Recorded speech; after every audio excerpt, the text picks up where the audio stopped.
was cutting the birthday cake when Clara leaned close and whispered into my ear, clear enough for the room to hear, "We switched you at birth." The knife froze in my hand, the frosting smeared like blood against the plate, and every face around the table stiffened. "My name is Naomi Sinclair. I am 68 years old, and I have owned a little beauty salon in Detroit for more than 40 years. That salon was my kingdom, my refuge, and my gift to the women of my community. A place where secrets were braided into hair and gossip curled tighter than a hot iron. Now, in the middle of what should have been a celebration of my life, my own sister cut me open with words sharper than any blade. Clara Johnson had always carried herself with the calm efficiency of a retired nurse, but that night her eyes glittered with something darker, something she had held too long. I stared at her, waiting for her to laugh, waiting for someone to shake their head, but silence spread across the room like smoke. My son, Marcus Sinclair, a businessman who dressed in tailored suits even at family dinners, tightened his jaw. His wife, Denise, the picture of polished indifference, leaned back in her chair with a faint smile that told me she enjoyed watching me burn. Around us, cousins, church members, and neighbors sat frozen. The air filled with the smell of fried chicken, sweet potato pie, and betrayal. I set the knife down slowly, refusing to tremble. "Clara," I said, my voice steady, "you best explain yourself." She lifted her chin, the corners of her mouth twitching as though she enjoyed the attention. "Mama didn't want you to know," she murmured, louder now so others could hear. "But you were never ours. They switched you when you were born."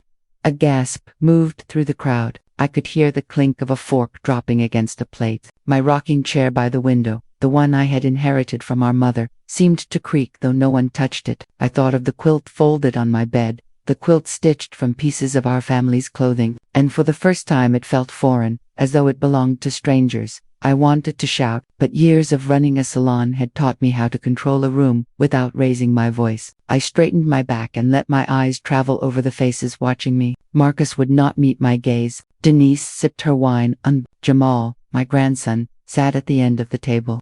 His hoodie pulled up, earbuds dangling, his young eyes suddenly wide and raw. He had always been restless, dismissive of tradition, but in that moment I saw him searching my face for something solid. He would not find tears. I would not give Clara that satisfaction. The birthday banner sagged above us, balloons bobbing lazily as if mocking the silence. I cut a slice of cake and placed it on a plate, my movements deliberate, as though I had not just been erased from my own bloodline. "Eat," I said, handing it to the nearest guest. "We don't waste food in this house." My words cracked through the tension, but they did not heal it. Conversations restarted in hushed tones, people whispering questions they were too afraid to ask me directly. I heard words like adoption, mistake, scandal. I heard Denise say quietly to Marcus, "See, she's not even one of us. This could work in our favor."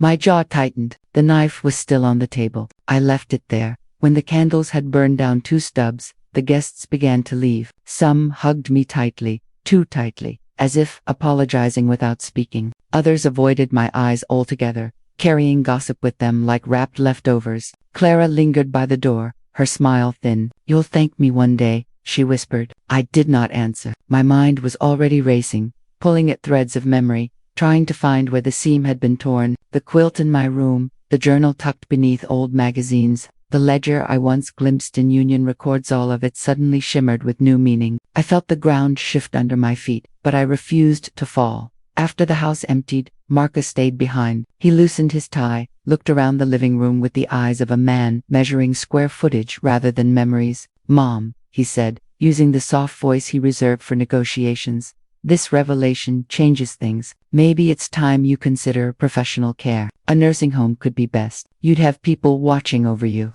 Denise, still in her chair, smirked without hiding it. "And you wouldn't be burdening anyone," she added smoothly. I stared at them both, and for the first time, I understood the glint in their eyes. Clara's words had not just wounded me, they had handed Marcus and Denise a weapon. I rose from the table, my knees stiff but unshaken. "Get out of my house," I said. Denise let out a low laugh. Marcus tried to soothe, but I cut him off. "I built this home with my hands. Every dollar I earned from curling irons and rollers went into these walls. If you think a few whispers will send me packing, you don't know your mother." Jamal shifted in his seat, pulling down his hood, his gaze darting between me and his father. He did not speak. but I caught the flicker of something in him, a choice waiting to be made. Later that night, alone in my bedroom, I unfolded the quilt. My fingers traced the patches of worn denim, faded cotton, floral prints from dresses long gone. Each piece carried a memory, stitched together like proof of a life lived. But now, thanks to Clara's revelation, even this quilt felt like a question mark. I pressed my palm against a square of red fabric, remembering how I had sewn it from Mama's Sunday dress. If I wasn't her daughter, what did that make this quilt? What did that make me? I closed my eyes, but I did not cry. I had spent decades teaching women to hold their heads high even when their hearts broke. I would hold mine higher than ever. In the kitchen, the rocking chair creaked again. I imagined Mama sitting there, humming low gospel tunes, watching me with eyes that refused to reveal secrets. Maybe she had known all along. Maybe the silence had been her way of protecting me, or protecting herself. Either way, the truth was now out, and it would not go back in. Tomorrow, I would walk into church with my head held high. I would face Clara, Marcus, Denise, Pastor Williams, and every neighbor who dared to look at me differently. They could whisper, they could doubt, they could plot, but I had survived worse storms. The night stretched long, the city humming outside my window, and I whispered to myself the words that would guide me through the fire ahead. They tried to erase me. I will not be erased. The morning after my birthday, my house felt colder than any Michigan winter. The streamers still clung to the walls, sagging like tired shoulders, and the plates of leftover food were silent witnesses to what Clara had done. I poured myself coffee, hands steady, though inside I was bracing for what I knew would come next. My son, Marcus Sinclair, showed up before noon, wearing his pressed suit as though he had a meeting to attend. His wife, Denise, followed close behind, her perfume sharp, her smile sharper. They did not come to check on me. I knew it before a word was spoken. Mom, Marcus began, lowering himself into my armchair as if he owned it. After last night, things are clearer. You've had a shock. You need rest. You need proper care. His voice was smooth, the same tone I'd heard him use in front of bankers when he wanted something signed quickly. Denise set a white paper bag on the table, slipping out a small amber bottle. These will help with your nerves, she said, her eyes sliding away from mine. You should start today. I lifted the bottle, reading the label. The letters blurred for a second, not because of age, but because rage has a way of clouding sight. They wanted me drugged, dulled, softened into compliance. I set the bottle down with deliberate calm. You think I can't smell manipulation? I've been watching women try to hide lies in my salon for 40 years, I said. Denise pressed her lips together, but Marcus leaned forward, elbows on his knees. It's not manipulation, Mom. It's reality. Clara's revelation means your whole identity is uncertain. Stress like that isn't good at your age. You forget things sometimes. You get flustered. People are worried. He looked at me with eyes rehearsed in sympathy. We're trying to protect you. My laugh was short and dry. Protect me, or protect what you can take from me. They exchanged a glance. Denise opened her purse and produced a stack of papers, neatly clipped. The kind you don't bring unless you've planned this for weeks. Just signatures, she said softly. Power of attorney. So Marcus can handle things for you until you're settled. She slid them toward me across the coffee table. The papers touched the quilt I had folded there the night before, the quilt that felt more precious with every passing hour. I put my hand on the quilt, covering the papers, and stared them both down. This house was bought with the sweat of my hands, my salon's chairs, my scissors. If you want it, you'll have to drag me out with the police. Denise's mouth twisted. Marcus looked away. They stayed another hour, circling me with gentle words that cut sharper than Clara's whisper. Think of how much easier it would be for Jamal, not having to worry about you. Mom, the salon is closed. You're not working. You shouldn't be alone. Wouldn't it be nice to have meals prepared, nurses around? Every sentence was bait wrapped in kindness. I let them talk, but inside I measured every syllable like poison. When they finally left, Denise leaned in close at the door, her voice low. This doesn't have to be a fight. Just take the pills, sign the papers, don't make it ugly. I closed the door in her face. That night, I sat in the kitchen staring at the bottle of pills. I wasn't sick, not yet. My hands were strong, my mind sharp, sharper than both of them realized. But I also knew how a lie, repeated enough times, becomes truth to people who want to believe it. I remembered clients at my salon telling me how their children said, "Mama, you're confused, you're tired, just let us handle it."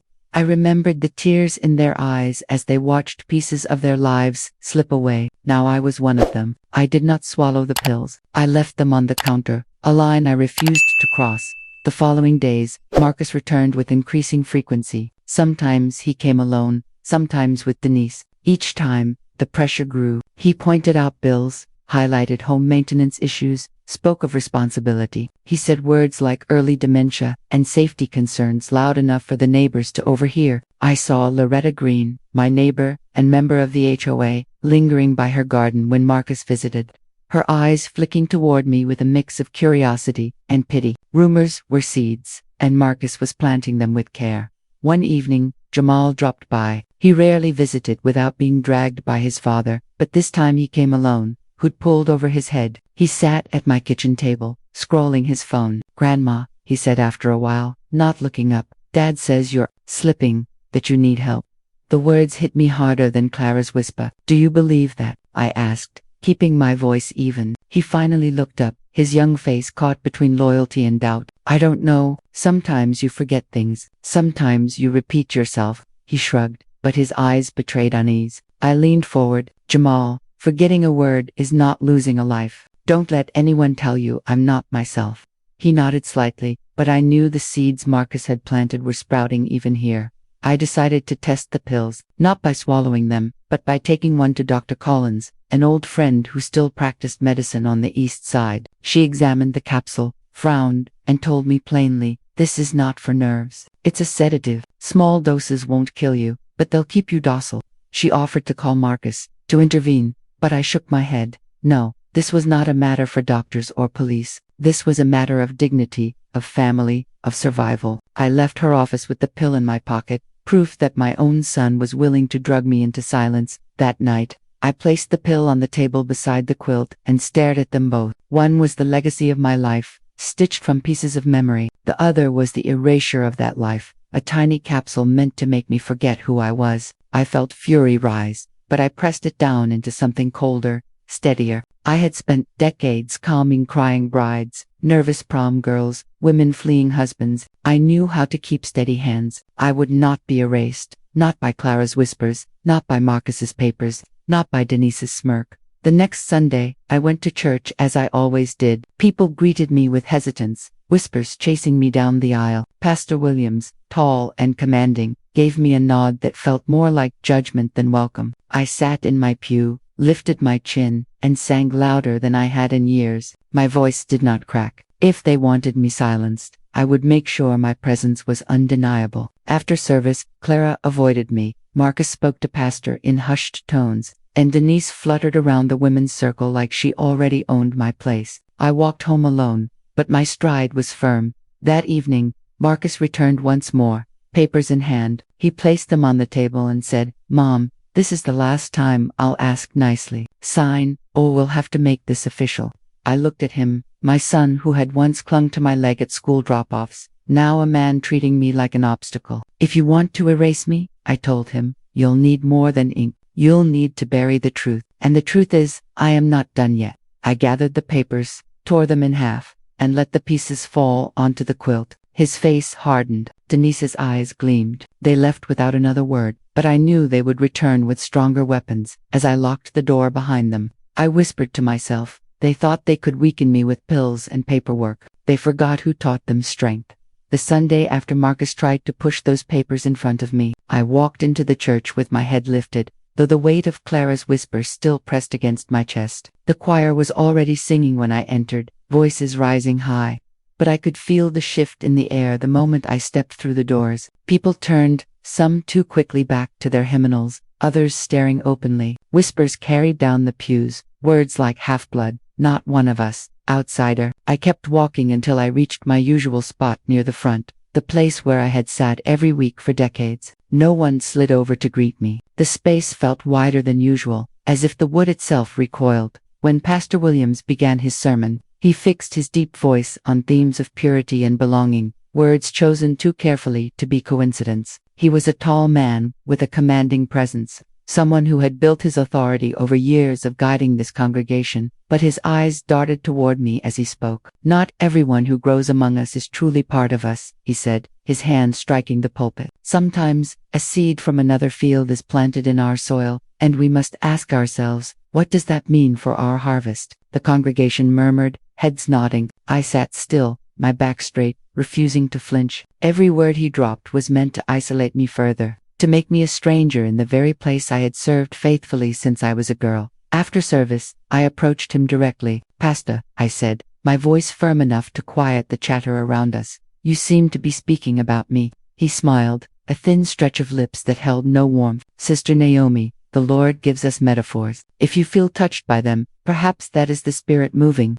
I stepped closer, lowering my tone so only he could hear. "If you are trying to erase me, you will find I don't fade easily." His eyes narrowed, but he didn't answer. Instead, he patted my hand like I was a child, and moved on to greet another member. The gesture burned more than any words. Clara was waiting outside, standing in the sunlight as though nothing she had unleashed mattered. She held her purse tight against her chest, eyes darting away when I caught her gaze. She didn't speak, but the silence between us was louder than Pastor Williams's sermon. I passed her without a word, knowing she had already given him what he needed, ammunition. By the time I reached home, the neighborhood felt different. Neighbors who once waved across the street, a group of women who used to gather at my salon window, now huddled without looking my way. The shift was quick, merciless, and precise. Clara had thrown the first stone. Marcus had followed with papers and pills, and now Pastor Williams was shaping the community against me. That night, Marcus returned again, this time with no papers in hand,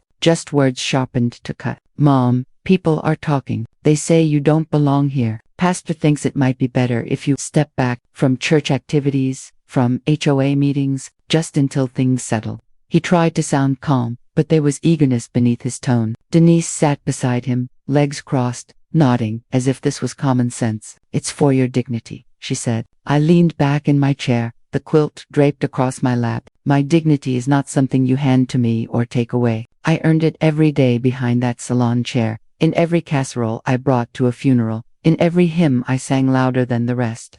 My voice did not tremble. Marcus looked away, Denise smirked, and I knew they were tightening the noose, one whisper at a time.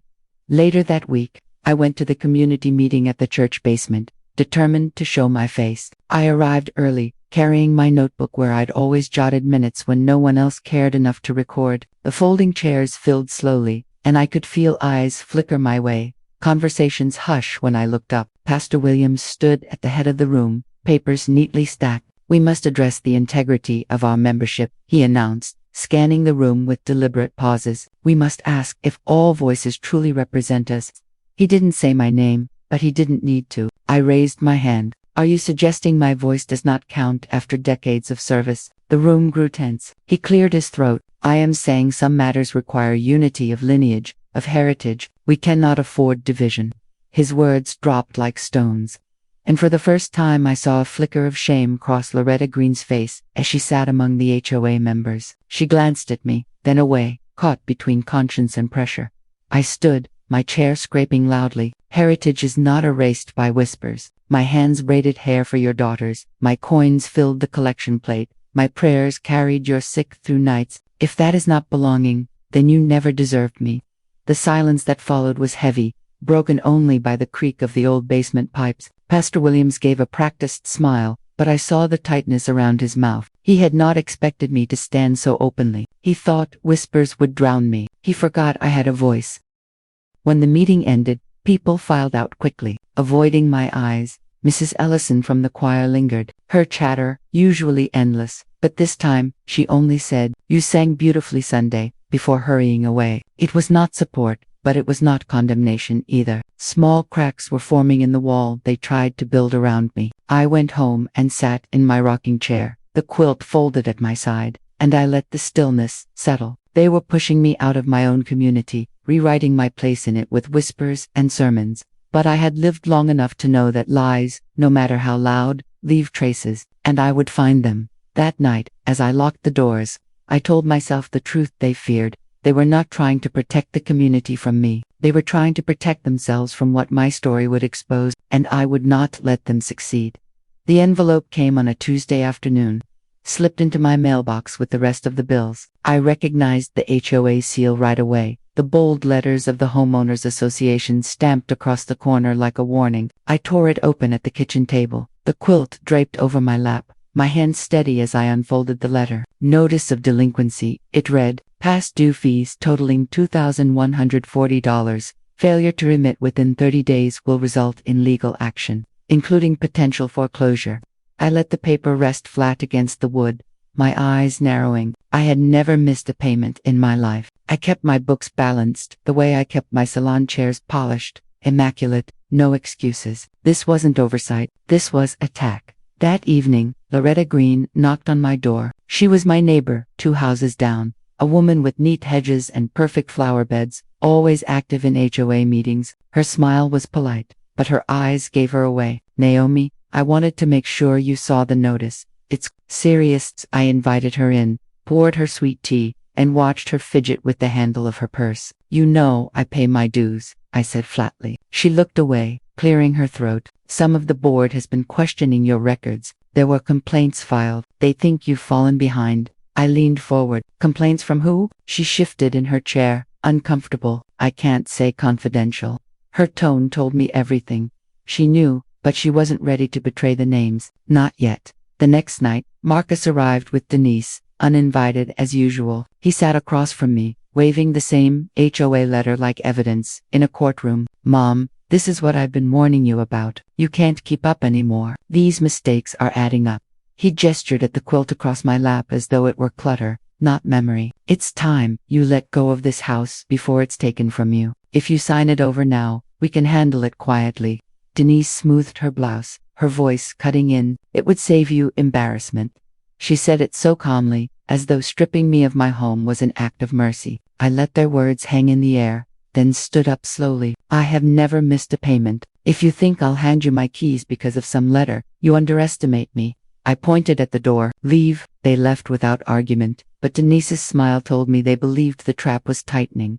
The following weekend, the neighborhood held its annual block party. For decades, my salon had been part of the heartbeat of these gatherings. I'd curled hair in the early mornings before parades, donated trays of cornbread, watched generations of children grow tall between the grills and folding tables. That day, I walked into the party with a dish of peach cobbler, determined to keep my place. But as I approached the long row of tables, I saw it. Chairs pulled close, spaces filled, conversations lively, but no one gesturing me over. I stood holding my dish, scanning faces I had known all my life, and found only polite smiles that faded when I stepped closer. Finally, I set the cobbler down at the far end of the table, where no one sat, and took a seat by myself. I watched Marcus laughing with the men near the grill, Denise charming the women with her easy lies, and Clara weaving through the crowd, whispering like smoke. My chest tightened, not from shame but from fury. They were building a world where I did not exist,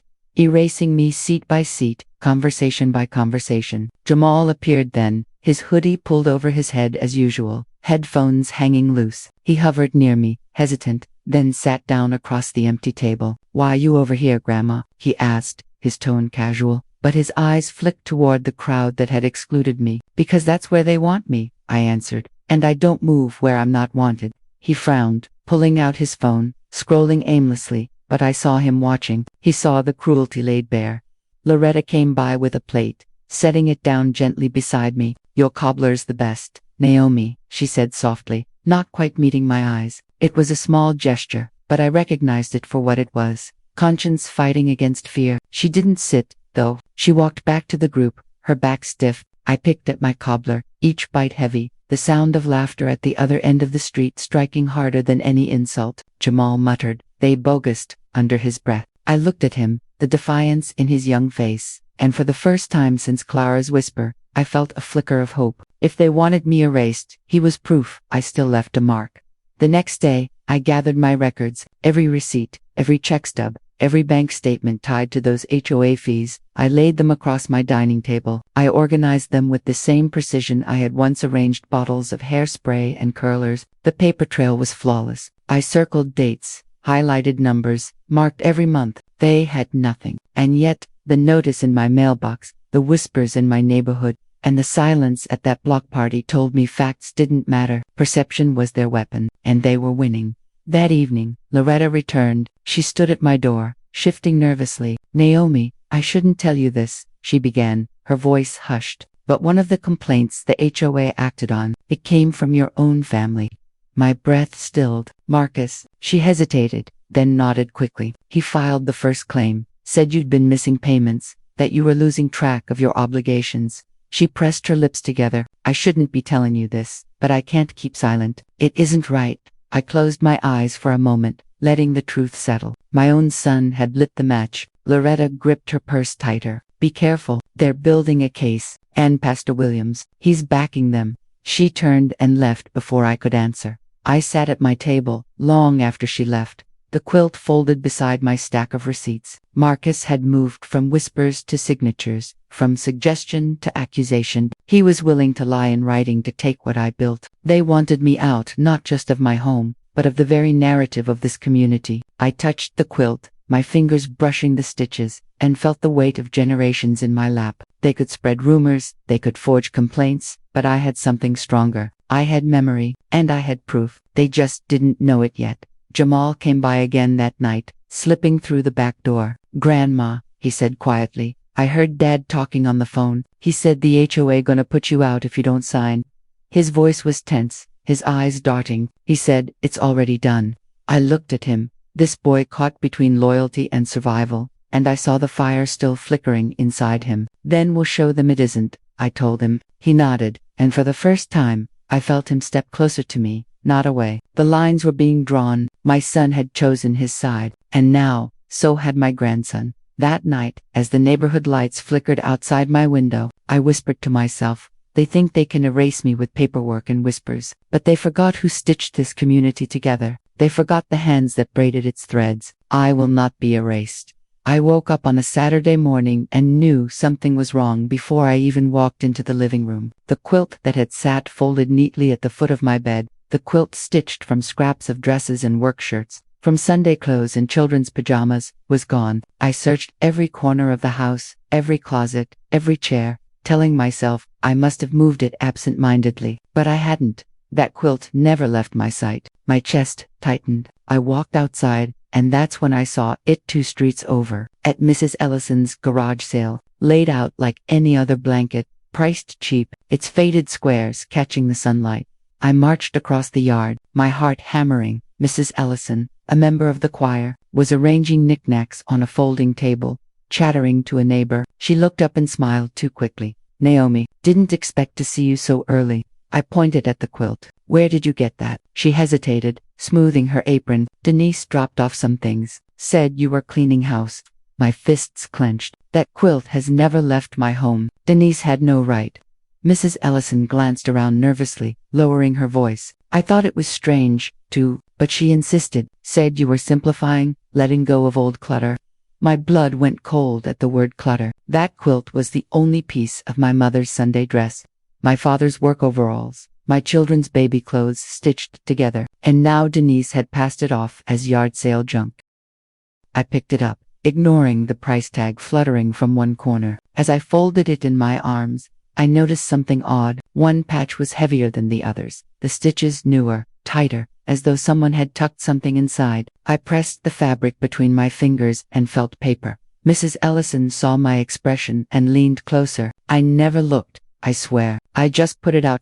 I didn't answer. I carried the quilt home like a child, cradled close, and set it on the table. With careful hands, I picked at the stitches until they loosened, then slid my fingers inside the seam. Out came folded, brittle sheets of paper. The first was a letter in handwriting I knew at once, my mother's. Her words shook as I read them. "If anyone ever questions, know that Naomi was meant to be ours. The day she was born, decisions were made I could not undo. She must never know the full truth. Not yet. Keep her safe. Keep her strong. The world may not forgive her blood, but we will." My hands trembled as I laid it flat. My mother had known. She had stitched her silence into this quilt, hiding her confession in the very fabric of our family history. But there was more. A folded map, yellowed, brittle at the edges, marked with heavy red lines. I knew what I was looking at even before the words registered. Detroit neighborhoods divided, Whole blocks marked off where black families had been denied loans, denied ownership,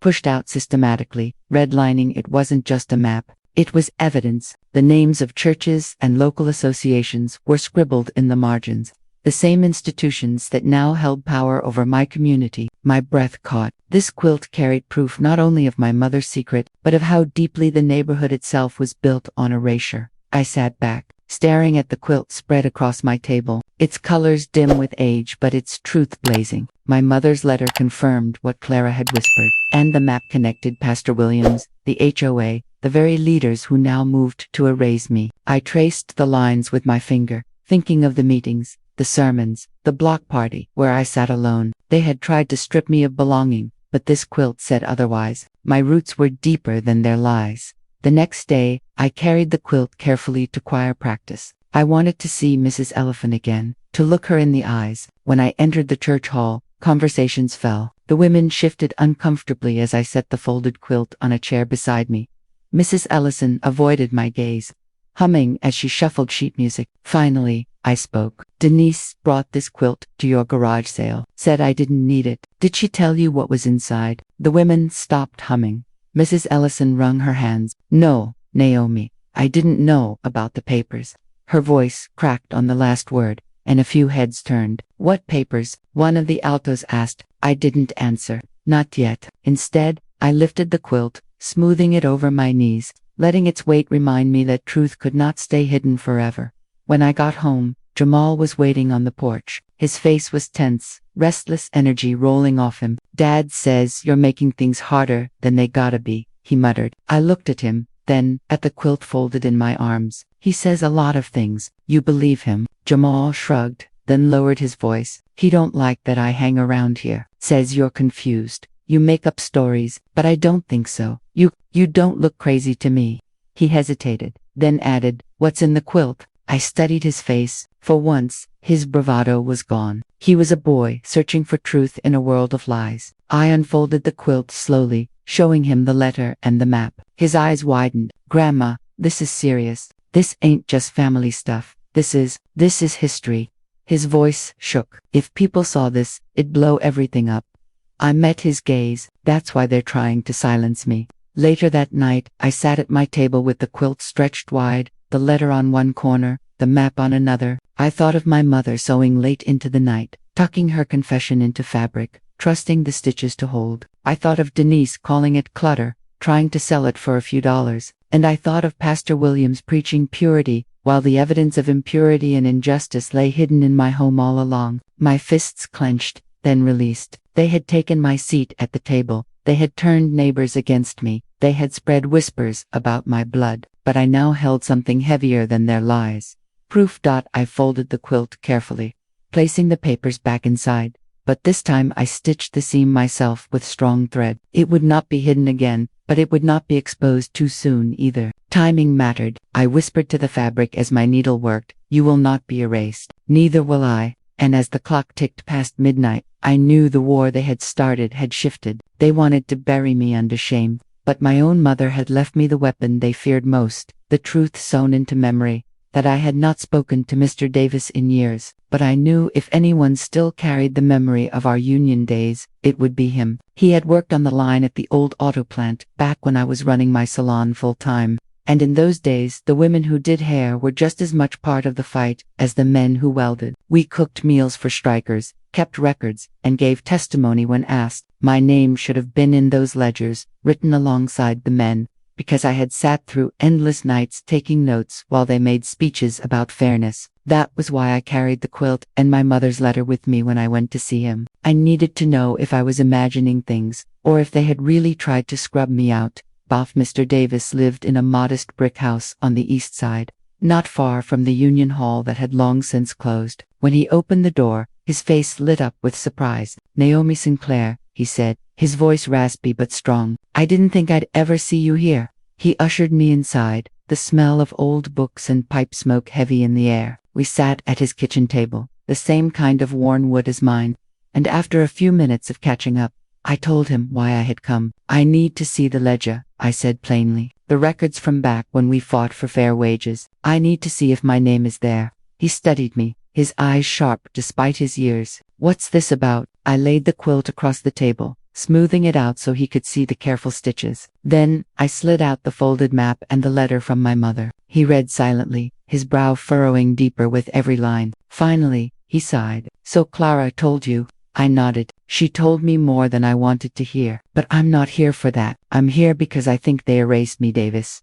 And I want to know." He rose slowly and went into the back room, returning with a large black book, its spine cracked with age. He set it down on the table with reverence, as if it were scripture. "This is one of the last copies," he said. "I kept it when the hall closed. Too many people wanted these burned." My chest tightened as he opened the book, flipping through pages filled with names, dates, notes about votes taken, and funds spent. I leaned forward, scanning the lists, until I reached the years I had been most active. There were names I recognized, men I had cooked for, men whose speeches I had transcribed, but my name was nowhere. Page after page, I searched, but Naomi Sinclair was absent. My throat tightened. "I was there," I whispered. "You know I wrote those notes." Mr. Davis nodded grimly. "I know, I saw you. But when the official record was made, some names got cut, especially women's names. They said it wasn't proper to include wives and helpers, said it weakened the cause if outsiders thought we relied on women." His voice was heavy with shame. I didn't agree, but I didn't fight hard enough. And some of the men, well, they wanted to take credit for work they didn't do. Easier to erase you than admit the truth. I sat back, the quilt heavy across my lap, my mother's letter staring at me from the table. My name had been wiped away by men I had fed, men I had supported, men who now pretended I had never existed. Mr. Davis reached across the table, placing a calloused hand on mine. "You were there, Naomi. I remember. Just because they erased you from the book doesn't mean you weren't part of the fight." His words were kind, but they were not enough. I didn't want memories. I wanted proof. "Is there anything else?" I asked. He hesitated, then went back into the other room. When he returned, he carried a small box of papers, minutes from meetings I copied by hand. "Not everything, but enough. Some of these pages have your handwriting. It's not much, but it's something." He slid the box across the table. I lifted one sheet and saw my own cursive, neat and precise, from decades ago. The words were mine. The ink faded, but still clear. My name wasn't in the official ledger, but my work lived here. I thanked him, folding the papers carefully into the quilt. As I rose to leave, he looked at me with a mix of respect and regret. "You're stirring up things that have been buried a long time. Be careful, Naomi. The men who covered this up had help, from church, from the neighborhood associations. They won't want this truth to come out." I met his gaze squarely. They should have thought of that before they tried to erase me. When I stepped outside, the wind cut cold against my face, but my steps were steady. I walked with the box of papers pressed against my side, the quilt folded over it like armor. They had lied about my birth, they had whispered about my blood, and now I saw clearly they had erased my name from history because I was a woman. My own sister had torn pages from my journal to keep me silent. The men had written me out of the story I helped build, but I had proof now. Proof in my mother's handwriting, proof in my own, and proof in the red lines on that map.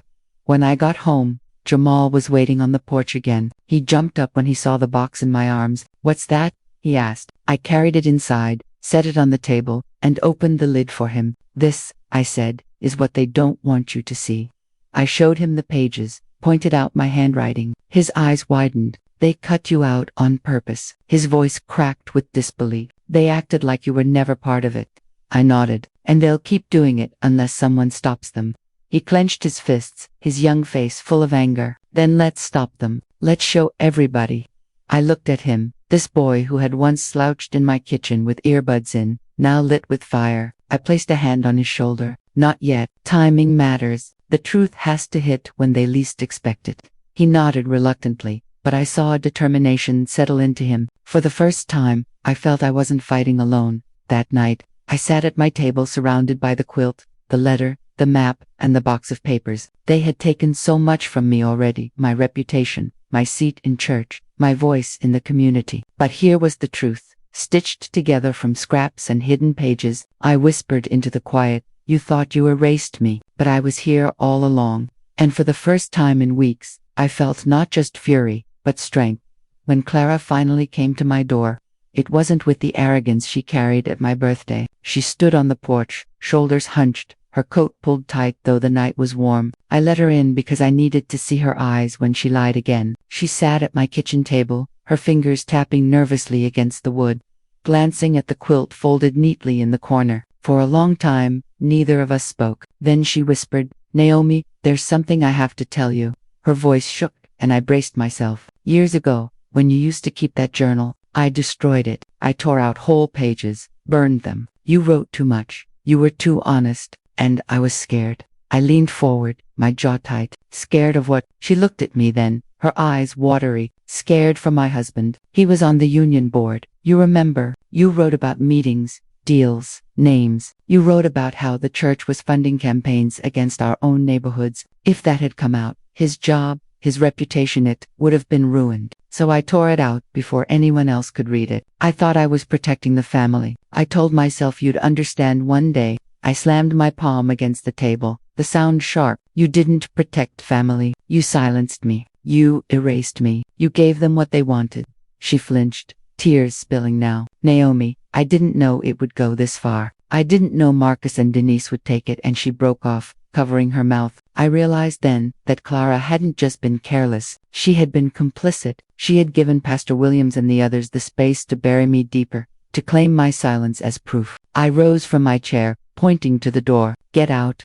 She shook her head, desperate. "Please, let me help now. I'll testify. I'll tell them I destroyed it." My voice cut her off like a blade. "When the time comes, Clara, you won't have a choice."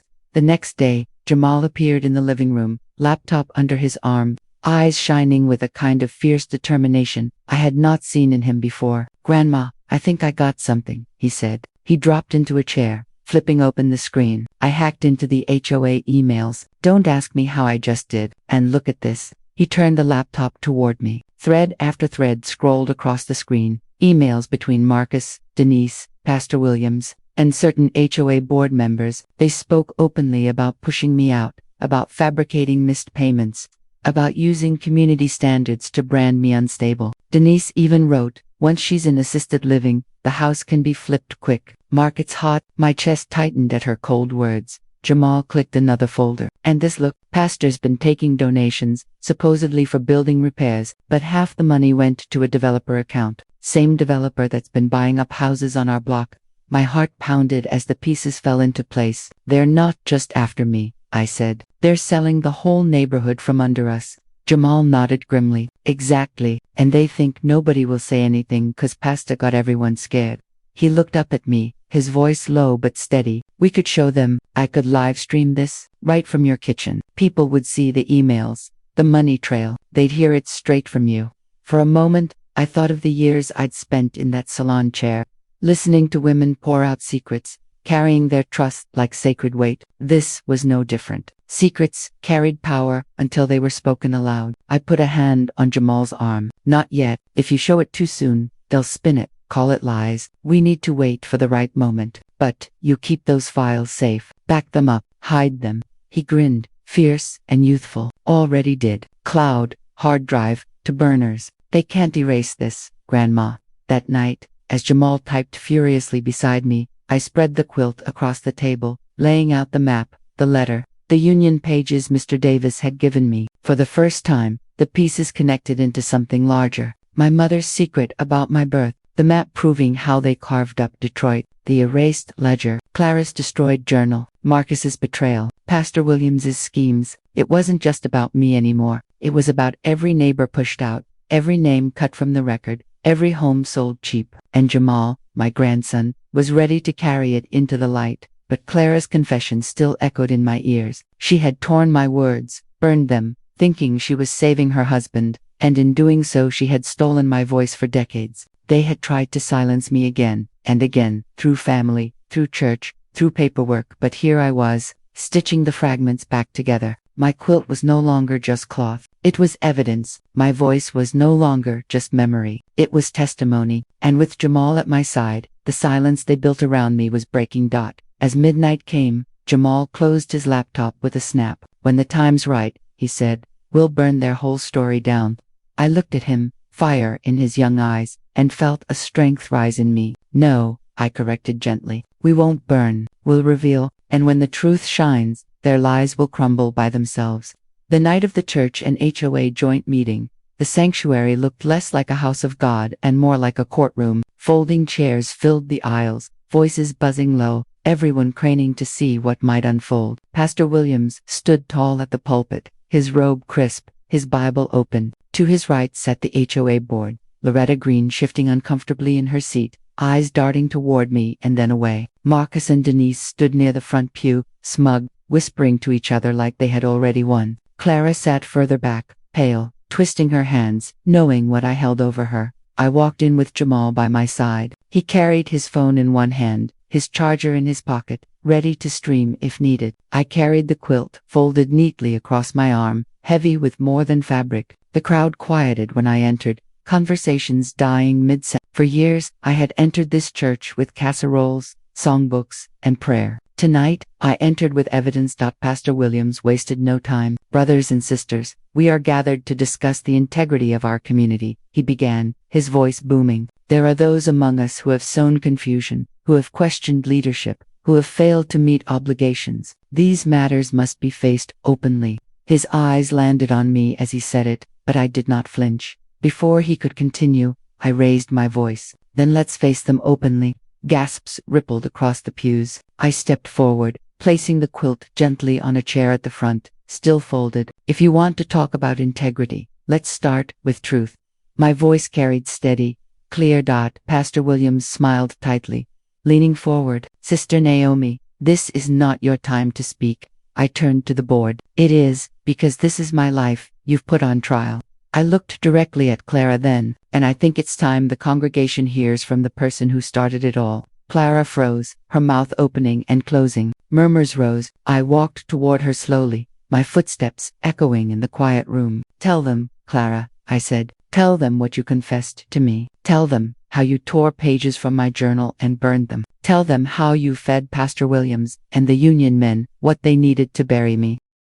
Her face crumpled. Naomi, please, she whispered, but the crowd pressed closer, the board shifting uneasily. Mrs. Ellison whispering loudly to her neighbor. What's she talking about? The pressure built until Clara broke. She stood, tears streaking her cheeks, and cried out, I did it. I destroyed her journals. I thought I was protecting my husband, but I silenced my sister instead. The room erupted. Gasps, shouts, chairs scraping. Pastor Williams pounded his fist on the pulpit. This is disorder, he thundered, but the damage was done. Clara's confession rang louder than his sermon. Loretta stood suddenly, her voice trembling but clear. If she's telling the truth, then everything we've heard about Naomi is suspect.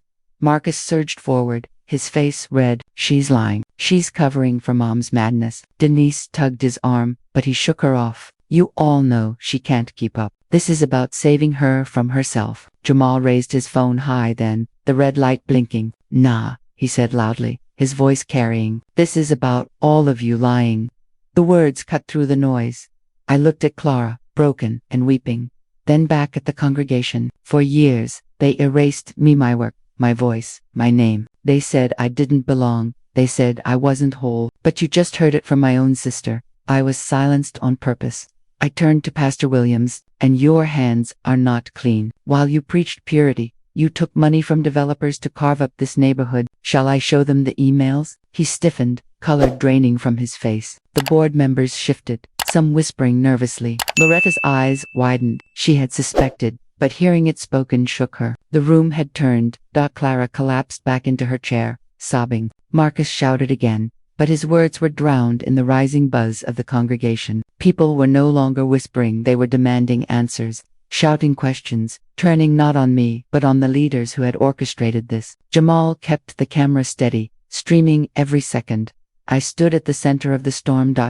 In the chaos. For weeks they had whispered, isolated me, branded me unstable. Tonight, with my sister's own confession, I forced them into the light. Clara had tried to save herself, and in doing so had revealed them all. I looked out over the sea of faces, neighbors, church members, people who had once crossed the street to avoid me. Now their eyes were on me, waiting. The quilt sat folded on the chair, patient, ready. Its time was coming. But for now, Clara's voice, breaking under the weight of her guilt, was enough. I had cracked the foundation, and once a crack forms, the whole wall begins to fall.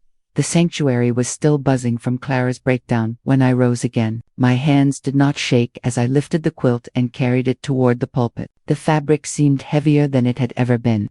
Not because of its weight, but because of what it carried, truth layered in cloths, secrets stitched into seams. I unfolded it slowly across the pulpit, letting the squares spill open under the church lights. Colors of old dresses, scraps of work shirts, baby clothes, and Sunday finery stared back at the crowd. They leaned forward as though a relic had been laid bare.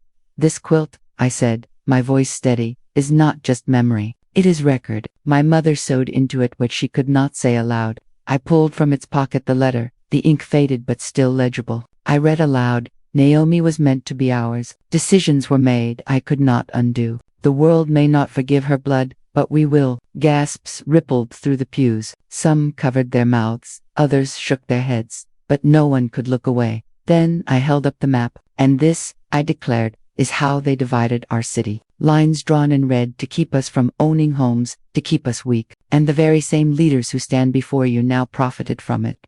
I turned the map so the rows could see. "The names in these margins, they are the same names leading your church, your HOA, your family meetings. They sold us out once, and they are doing it again." Pastor Williams slammed his Bible shut. "Lies," he thundered. "Forgery." But his face betrayed panic. Marcus stormed forward, jabbing a finger at me. "She's losing her mind. You can't trust anything she says." Denise called out from the pew, her voice sharp as glass. "She's manipulating you all, playing the victim." I did not flinch. Instead, I gestured to Jamal. He lifted his phone high, the red light blinking. "Then maybe you'll believe your own words," I said. Jamal tapped the screen, and the speakers crackled with Pastor Williams's voice, lifted from the very emails he had tried to hide. "We'll push her out quietly. Once the deed is in Marcus's hands, the developer will wire the balance. The congregation must not suspect." A roar went through the room. People stood, shouting. Loretta from the HOA rose, her voice shaking. "I saw those emails too. I didn't want to believe, but it's true. You've been lying to all of us." The board members looked at each other nervously, some already pulling papers from their folders, distancing themselves. Mrs. Ellison stepped forward from the choir loft, her voice trembling but strong. "All these years, Naomi was the one who held this community together. We sang the hymns she taught us, braided our daughter's hair in her chairs, leaned on her casseroles when grief knocked at our door, and we cast her aside for lies." Pastor Williams tried to speak again, but a voice rose from the choir, one clear alto starting the hymn I had once led. Another joined, then another, until the whole loft was singing. Their voices filled the sanctuary, drowning out his protests. The song was one I had taught them decades ago, my own mother's favorite. Tears stung my eyes, but I did not let them fall. This was not sadness, it was vindication. Marcus tried one last time. "She's my mother, but she's sick. Can't you see?" But his words rang hollow. Jamal swung the camera toward him. "You, the one trying to put grandma in a nursing home just to flip her house. We got the emails, Dad. We got it all." The crowd turned on him, the betrayal too sharp to excuse. Denise stood frozen, her mask of composure cracking. Clara sobbed quietly in her chair, her earlier confession still raw. Mr. Davis, old but unshaken, stepped to the front, holding his box of union papers. "Her name was erased once. Not again. I will sign my testimony tonight that Naomi Sinclair worked beside us, recorded our minutes, fed our strikers. History will not be rewritten by cowards."